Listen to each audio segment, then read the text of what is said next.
રાત્રે મધરાત 27 જુલાઈ 2026મી શનિ મહારાજ પૂરા 138 દિવસ માટે વક્રી થવાના છે અને આવી સ્થિતિમાં તમને યુટ્યુબ અને ફેસબુક પર વક્રી શનિની વિડીયોઝનો પ્રવાહ જોવા મળશે, પરંતુ તમે બધા એક સત્ય સારી રીતે જાણો છો. શક્ય છે કે તમે વક્રી શનિની કેટલીક વિડીયો જોઈ હશે, ઘણા લોકો ભવિષ્યમાં પણ જોશે, પરંતુ કોમેન્ટ બોક્સમાં એક વાત પ્રમાણિક આપણે કહો કે આખો વિડીયો જોયા પછી પણ શું તમે સમજી ગયા છો કે આ 38 દિવસોમાં શનિ શું કરવાના છે? 90% લોકો સમજી શકશે નહીં કે આ 138 દિવસોમાં શનિ મહારાજ મેષ રાશિમાં હશે. શનિદેવ મેષ રાશિના લોકો માટે કેવું પરિણામ રાત્રે મધરાત 54 સેકન્ડ લાવશે? પણ હું તમને એક જ વાક્યમાં સમજાવું છું. જે લોકો મેષ રાશિના લોકોને હળવાશથી લઈ રહ્યા હતા, તમારી વાતને અવગણી રહ્યા હતા, તમારી વાત પર ધ્યાન આપી રહ્યા ન હતા, તેઓ આ 138 દિવસોમાં એક વાત સમજી જશે કે મેષ રાશિના લોકોને હળવાશથી ન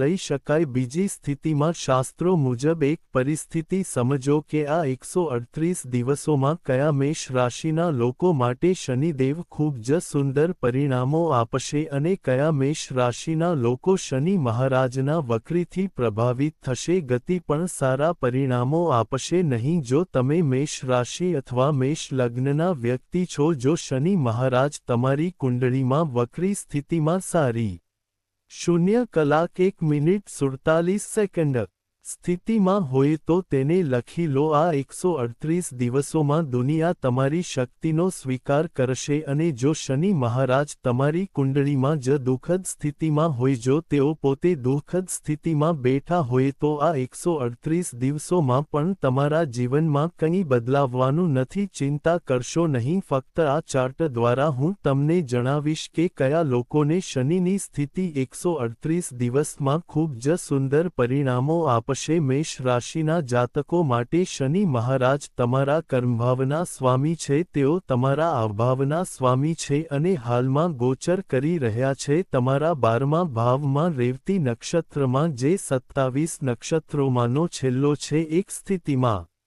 0:02:44 આ સ્થાન પર શનિ મહારાજની હાજરી તમને શનિના 7.5નો પ્રભાવ આપે છે. બીજી સ્થિતિમાં કર્મ અને આવકના સ્વામી હોવાને કારણે તેઓ ખર્ચભાવમાં બેઠેલા છે. જ્યારથી શનિ મહારાજ આ સ્થાન પર આવ્યા છે ત્યારથી તમે જોઈ રહ્યા છો કે કમાણી થઈ રહી છે, પરંતુ તે પહેલા ખર્ચ રસ્તામાં આવે છે, પૈસા જતા રહે છે અને અંધાર્યા પ્રકારના ખર્ચાઓ થઈ રહ્યા છે. એક તબક્કે ખર્ચાઓ થાય છે જ્યાં તમે કાર ખરીદી છે, જમીન ખરીદી છે, વાહન ખરીદ્યું છે. એક વાત એવી થાય છે કે પૈસા સતત કોઈપણ બગાડ વિના અંદર જતા રહે છે. બચતનો અભિગમ નબળો પડી રહ્યો છે. સ્વાસ્થ્યની દ્રષ્ટિએ ભલે તે 0:03:39 તમારા પોતાના પરિવાર સાથે સંબંધિત હોય કે સ્વાસ્થ્ય સાથે ખર્ચની પરિસ્થિતિ તમારી સાથે ઊભી થઈ રહી છે, પૈસાનો પ્રવાહ ઉત્પન્ન થવો જોઈએ તેવી પરિસ્થિતિમાં ક્યાંક ને ક્યાંક થોડી નબળાઈ છે. જો તમે નોકરી કરી રહ્યા છો તો પ્રમોશનની પરિસ્થિતિ છે, તમારી પરિસ્થિતિમાં વિલંબ થઈ રહ્યો છે, તમે નવી નોકરી શોધી રહ્યા છો પણ તમને તે મળી રહી નથી, તમારી મહેનતના આધારે તમને જે પ્રશંસા મળવી જોઈએ તે મળી રહી નથી અને તમને વારંવાર એવું લાગે છે કે તમારું નસીબ કામ કરી રહ્યું નથી. એક તરફ તમે આળસનો ભોગ બની રહ્યા છો અને બીજી તરફ તમે પ્રવૃત્તિના 0:04:29 દ્વિધાનો અનુભવ કરી રહ્યા છો. મારે આ કરવું જોઈએ કે નહીં, મારે તે કરવું જોઈએ કે નહીં, જો મેં આને બદલે આ કર્યું હોત તો સારું થાત. શનિ મહારાજ આ સ્થાન પર બેસીને આ પ્રવૃત્તિ બનાવી રહ્યા છે. જો તમે શનિ મહારાજના આગમન પછી આ પરિસ્થિતિનો અનુભવ કરી રહ્યા છો તો કૃપા કરીને તેને ટિપ્પણીઓમાં શેર કરો. લખો, હવે 27 જુલાઈથી શનિ મહારાજ તમારા માટે કયા મોટા ફેરફારો લાવી રહ્યા છે આ સમજવાનો પ્રયાસ કરો. શનિદેવ તમારા કર્મેશ છે, તમારી કુંડળીમાં તે તમારા આવક ઘરના સ્વામી છે, તે 12મા ઘરમાં સ્થિત છે. જ્યારે પણ કોઈ ગ્રહ વક્રી થાય છે ત્યારે તે તેની પાછળ એક ઘરનું 0:05:24 પરિણામ આપે છે અને તેની પાછળ એક ઘર કહ્યું છે, તેથી તેની પોતાની રાશિ બને છે. જ્યારે શનિ મહારાજ આ સ્થાનનું પરિણામ આપવાનું શરૂ કરશે ત્યારે તે તમારા જીવનમાં કયા મોટા ફેરફારો લાવી રહ્યા છે. તો પ્રથમ સ્થાને કમાણીના સ્ત્રોતોની સ્થિતિમાં વૃદ્ધિકારક સ્થિતિનો સરવાળો આપો. બીજું, તમારા માટે કમાણીના સ્ત્રોત આવક બનાવો અને કર ચૂકવો. તમે એક આવક કમાઈ રહ્યા છો અને બીજી આવક માટે આયોજન કરી રહ્યા છો, તેથી 138 દિવસમાં તમને સફળતા ચોક્કસ મળશે જો તમે કામ કરી રહ્યા છો. અને હું કહું છું કે તમારા કમાણીના સ્ત્રોતોમાં વૃદ્ધિ થવાની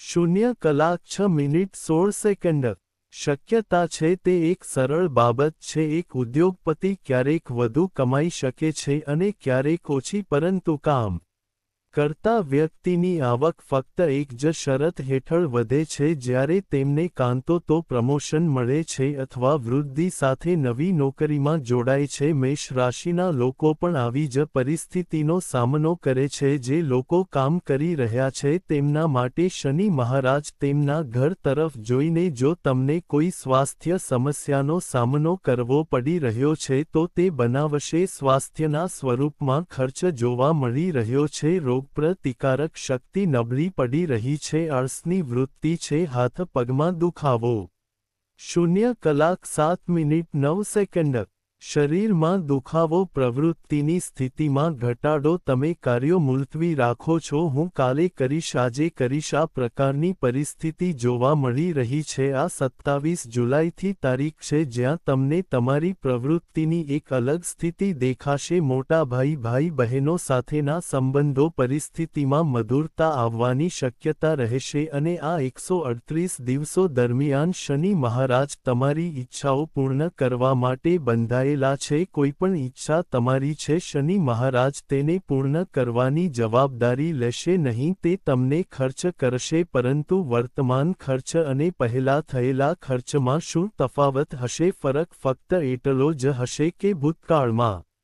0 કલાક 8 મિનિટ 5 સેકન્ડ બિનજરૂરી ખર્ચા થતા હતા, હવે તમારી ઈચ્છાઓ પૂર્ણ કરતા ખર્ચા થશે. તમે ઘર ખરીદવા માંગો છો, તમે જમીન ખરીદવા માંગો છો, તમે વાહન ખરીદવા માંગો છો, તમે નવો ફોન કે બીજી કોઈ એસેસરી ખરીદવા માંગો છો. આ પ્રકારની પરિસ્થિતિ ભૌતિક સુખમાં વધારો કરશે. શનિ મહારાજ અહીંથી તમારા માટે આ પરિસ્થિતિનું નિર્માણ કરે છે. શનિદેવના હાથમાં 3 દ્રષ્ટિકોણ છે. તેઓ જ્યાં જુએ છે ત્યાંથી તેમને ત્રીજું ઘર, 7મું ઘર અને 10મું ઘર દેખાય છે. જ્યારે તમે ખર્ચ ઘરમાં બેસીને ત્રીજા દ્રષ્ટિકોણથી પૈસા જોઈ રહ્યા છો ત્યારે તમે જોઈ શકો છો કે પૈસા દરવાજામાંથી અંદર આવી રહ્યા છે અને 0 કલાક 8 મિનિટ 57 સેકન્ડ બારીમાંથી બહાર જઈ રહ્યા છે. બચતનો દ્રષ્ટિકોણ રચાઈ રહ્યો નથી, પરંતુ જ્યારે ગ્રહ વક્રી હોય છે ત્યારે તે પરિસ્થિતિમાં તે તમારા જીવનને અસર કરશે. હું બચતના દ્રષ્ટિકોણથી પુષ્ટિનો યોગ બનાવું છું. કૌટુંબિક પરિસ્થિતિઓમાં તમારા માટે ચાલી રહેલા કોઈપણ પ્રકારના મતભેદનું નિરાકરણ આવશે, પરંતુ તમારે એક શરત ધ્યાનમાં રાખવી પડશે. તમારે તમારી વાણી પર નિયંત્રણ રાખવાની જરૂર પડશે. ભૂતકાળમાં તમે જોયું હશે કે લોકો તમારા શબ્દો પર ધ્યાન આપતા ન હતા, પરંતુ હવે મેં તમને કહ્યું છે કે જે લોકો તમને અવગણી રહ્યા હતા, તમારી વાત સાંભળી રહ્યા ન હતા, તમને સમજી રહ્યા ન હતા.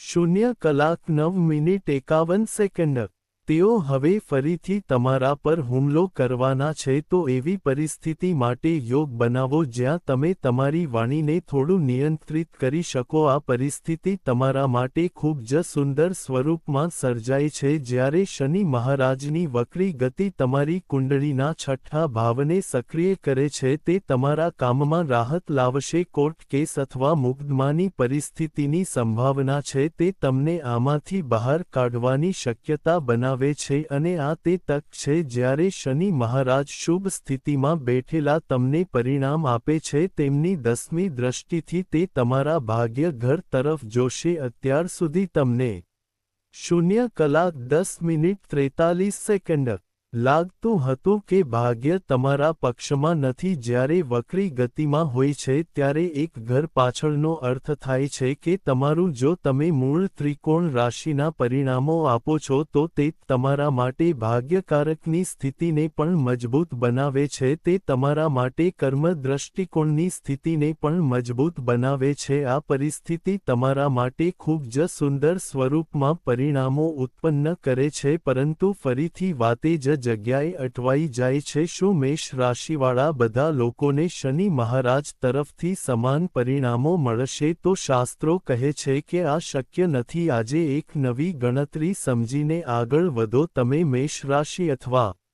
0:11:35 મેષ લગ્નવાળા વ્યક્તિ છો. તમારી કુંડળીમાં શનિદેવ કર્કતો સ્થિતિમાં બેઠા છે અને સારા ઘરમાં છે અને તેની સાથે વક્રી પણ છે. થઈ ગયું. હું ફરીથી એ જ વાક્યનું પુનરાવર્તન કરી રહ્યો છું કે લોકો તમારા લોખંડને લેશે અને આ 138 દિવસમાં એક ભૂલ ખૂબ સારી રીતે સમજી જશે કે મારે આ વ્યક્તિ સાથે ગડબડ ન કરવી જોઈએ. જેને હું હલકો માનતો હતો તે ખરેખર હલકો નથી, પરંતુ તમે તમારી કુંડળીમાં આ સ્થિતિ કેવી રીતે ગણશો આ સમજો. આજે આપણે લગ્નના ભાવથી મેષ રાશિની ચર્ચા કરી રહ્યા છીએ. એટલા માટે આપણે અહીં એક લખ્યું છે. શક્ય છે કે તમારી રાશિ મેષ 0:12:26 હોય પણ લગ્ન અલગ હોય. આને સરળ રીતે સમજો. મેષ લગ્ન એ તમારું લગ્નનું ભાવ છે. એકવાર તમે સમજી લો કે આ 12 બોક્સમાં કોઈપણ સંખ્યા તે લખેલું નથી. મારી આંગળી ક્યાં છે તે તપાસો અને તમારી કુંડળી ખોલો અને તમારી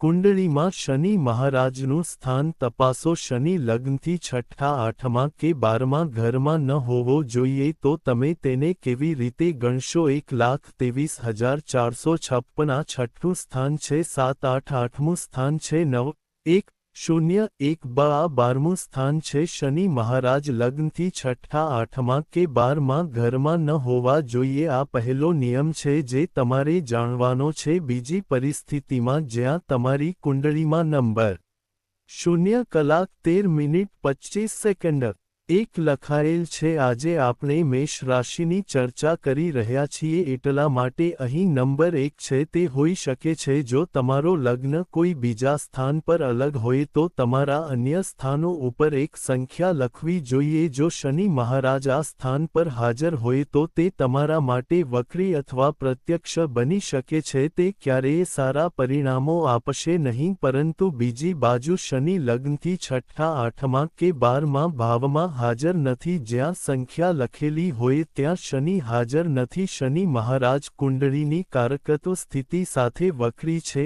આ 138 દિવસ તમારા જીવનમાં નવા મોટા ફેરફારો લાવવાના છે. પછી ભલે તે તમારી નોકરી હોય 0:14:21 તમારા વ્યવસાયની બાબતમાં હોય, પછી ભલે તે તમારી કારકિર્દીમાં એક નવો વળાંક હોય જે તમને આપશે, તે તમને સફળતા તરફ લઈ જશે. આ પ્રકારની પરિસ્થિતિ અહીં સર્જાઈ છે. શનિ મહારાજને ન્યાયી અને તેમના કર્મોના ફળ આપનાર કહેવામાં આવતા નથી. આ ગ્રહમાં એવી શક્તિ છે જેને આપણે હળવાશથી લઈ શકતા નથી, પરંતુ 90% લોકો તમને અધૂરી ગણતરીઓ આપી રહ્યા છે. તેઓ સમજી પણ નથી રહ્યા કે તેઓ ફક્ત આવીને બધા માટે વિડિયો બનાવવાનું શરૂ કરે છે કે નહીં. મેષ રાશિના લોકો માટે તે વક્રી બની રહ્યું છે. આ બનશે, તે થશે. પછી જ્યારે તમને તે જોવા ન મળે ત્યારે તમે રાત્રે 12:12 જ્યોતિષને અંધશ્રદ્ધા કહો છો. તે આ રીતે થતું નથી. સમજો કે કયા લોકો માટે મેષ રાશિવાળા કરોડો લોકો છે. દરેક માટે પરિણામો એકસરખા ન હોઈ શકે. આ પરિસ્થિતિ કોને શ્રેષ્ઠ પરિબળોના રૂપમાં લાભ આપશે, કોને નહીં આપે. શ્રેષ્ઠ પરિબળોમાં પણ કોને શ્રેષ્ઠ પરિબળો આપશે, કોને નુકસાન પહોંચાડશે કે સામાન્ય બનાવશે, કોને નુકસાન પહોંચાડશે અને મોટી પરિસ્થિતિ ઊભી કરશે. આ બધું તે ગ્રહના સ્થાન દ્વારા નક્કી થાય છે જેની આગાહી તમે તમારી મારી કુંડળીમાં સાંભળી રહ્યા છો, અને કોઈ તમને આ પરિસ્થિતિ જણાવી રહ્યું નથી, અને ધીમે ધીમે તેઓ જ્યોતિષને અંધશ્રદ્ધા તરફ લઈ જઈ રહ્યા છે. 0:16:04 પણ પણ તેઓ એવા વિડિયો બનાવી રહ્યા છે અને યુટ્યુબ અને ફેસબુક પર પોસ્ટ કરી રહ્યા છે કે તેઓ પોતે જ હાસ્યનો વિષય બની રહ્યા છે. મને સમજાતું નથી કે તેઓ આવું કેમ કરી રહ્યા છે જ્યારે આ હજારો વર્ષ જૂની સચોટ ગણતરીઓ આપણા ઋષિઓ અને આપણા દેવતાઓ દ્વારા ઋષિઓ અને સંતોના માધ્યમથી આપણી પાસે લાવવામાં આવી છે, તે પછી પણ લોકો તેની મજાક કેમ ઉડાવી રહ્યા છે? આ એક એવું શક્તિશાળી જ્ઞાન છે જેના દ્વારા તમે તમારા ભૂતકાળ, વર્તમાન અને ભવિષ્યને સમજી શકો છો. તમારે ફક્ત સાચી ગણતરીઓ જાણવાની જરૂર છે. શનિ મહારાજના શ્રેષ્ઠ આશીર્વાદ મેળવવા માટે 0:16:52 શું કરવું જોઈએ તમને તે પ્રાપ્ત થાય? ઓમ શન શાશ્વરાય નમઃનો જાપ કરો. શનિ ચાલીસા વાંચો અથવા સાંભળો. જે પણ પરિસ્થિતિ આવે તેનું પાલન કરો. અત્યારે શનિનો સાડેસતી પણ તમારા પર ચાલી રહ્યો છે. શનિવારે તેલમાં તળેલી વસ્તુનું દાન કરવાની પરિસ્થિતિ બનાવો. કોઈની સાથે છેતરપિંડી, અપ્રમાણિકતા, છેતરપિંડી, પૈસા પડાવવાથી દૂર રહો. આ સર્વશક્તિમાન ગ્રહ છે જે તમારી આજીવિકાનો કારક છે અને જો તમે સાચા માર્ગની સ્થિતિ સાથે શનિ મહારાજના ચરણોમાં નમન કરો છો તો તે તમારા માટે કંઈક મોટું કરી શકે છે જેના વિશે તમે કદાચ વિચાર્યું પણ નહીં હોય. આશા 0:17:44 છે. મને આશા છે કે તમે મારી આપેલી માહિતીની કદર કરશો. હું કાલે નવી માહિતી